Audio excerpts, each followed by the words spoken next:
শুরুতে রব্বে কারীমের দরবারে আমরা শুকরিয়া আদায় করছি যে আল্লাহ রব্বুল আলামিন আমাদেরকে সপ্তাহের শ্রেষ্ঠ দিন সৈয়দুল আইয়াম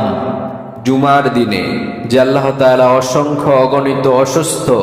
অসংখ্য অগণিত পথহারা মানুষদের মধ্য থেকে বাছাই করে পছন্দ করে ভালোবেসে যে আল্লাহ রব্বুল আলামিন আপনাকে আর আমাকে কবুল করে তার ঘরে তার ইবাদত তার গোলামি তার দাসত্ব করার জন্য আসার তৌফিক দান করলেন, সে মহামনিবের দরবারে হৃদয়ের সবটুকু আবেগ আর ভালোবাসাকে নিংড়িয়ে দিয়ে শরীরের সমস্ত শক্তিটুকু কণ্ঠের কাছে এনে আমরা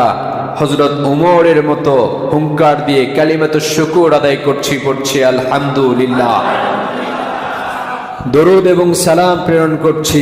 মানবতার শ্রেষ্ঠ বন্ধু সেই মহামানব, যেই মহানেতার চেহারা মোবারকে মশা এবং মাছি বসাকে আল্লাহ তাআলা হারাম করেছিলেন, সেই বিশ্ব নেতা শুধুমাত্র দিন প্রতিষ্ঠার জন্য সেই মশা বসা হারাম চেহারা থেকে রক্ত ছড়িয়েছেন, যার আদর্শ যার পথ চলা বাস্তবায়নে আমাদের লক্ষ্য, সেই বিশ্ব নেতার প্রতি দরুদ এবং সালাম প্রেরণ পড়ছি সাল্লাল্লাহু